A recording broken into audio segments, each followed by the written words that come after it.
The call came just after midnight. A voice, flat, official. "Sir, we found your 3-year-old nephew. Please come pick him up." I sat up in bed. The sentence didn't make sense. "I don't have a nephew," I said. A pause, the kind that stretches thin, like glass about to crack. "Please come," the officer repeated. "He keeps asking for you." I almost didn't go. But curiosity is its own kind of hunger. When I arrived at the station, the child was sitting alone on a bench. Blonde hair, blue eyes, a small red toy car in his hand. He looked up when I stepped in. His eyes mirrored mine. My breath stalled. It wasn't recognition, it was resemblance. Too much of it. The officer smiled lightly. "He says his name is Liam." My stomach turned cold. That was the name my wife once said she'd give our firstborn. Driving home, I couldn't stop hearing her voice from years ago. "If it's a boy, we'll call him Liam." We never had children. She told me she couldn't. At home, she was waiting by the window, robe tied carelessly, pretending to be surprised by my early return. I told her about the call, about the boy, about the name. She froze. Just for a fraction of a second, but I saw it. The kind of stillness that only comes from fear. "Strange coincidence," she said softly, pouring herself wine. "The world's full of them." Her hand trembled slightly. Not enough for most people to notice, but I've lived with her long enough to measure the tremor between lies. That night, she didn't touch me. She turned away before sleep. I lay there, staring at the ceiling, listening to her breathe. Every inhale felt rehearsed, every exhale calculated. And deep inside me, something cold began to wake. Over the next week, I played along, smiled when I had to. She asked if I was still thinking about that kid.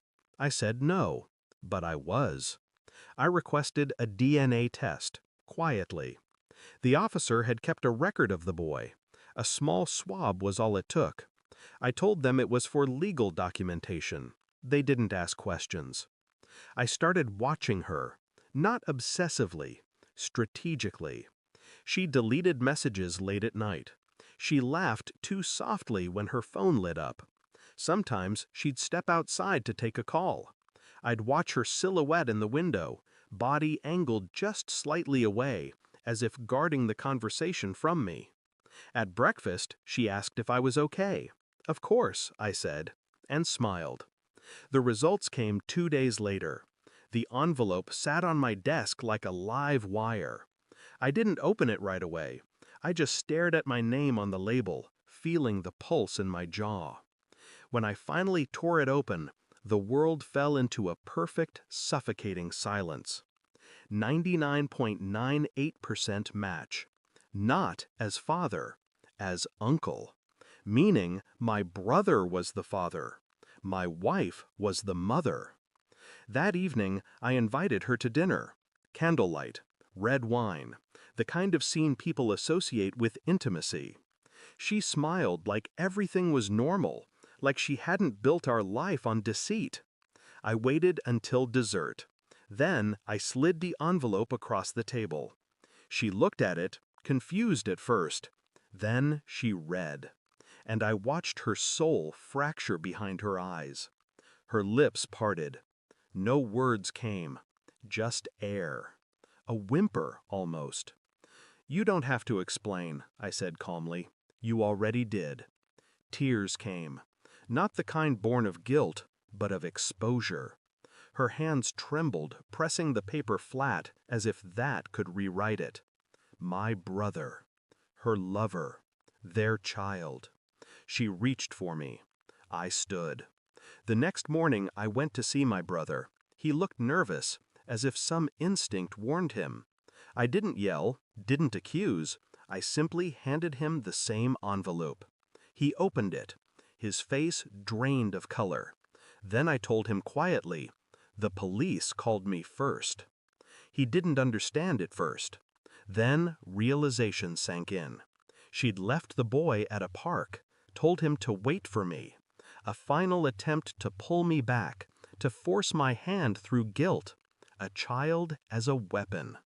I left him sitting there, his hands shaking, his world collapsing. I moved out that night, packed nothing but the essentials. She called once.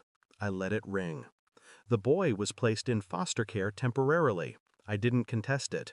He wasn't mine to save. Sometimes, in the quiet, I replay the night she looked at me over that candlelit table, when she realized that every lie she built had finally turned to ash. Revenge isn't always loud. Sometimes it's just walking away with the truth, leaving them behind to burn in it. I never saw her again.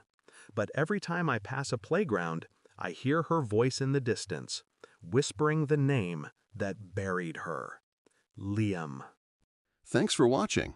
Don't forget to like, share, and comment. Subscribe now to Cheating Stories Insight World for more amazing stories.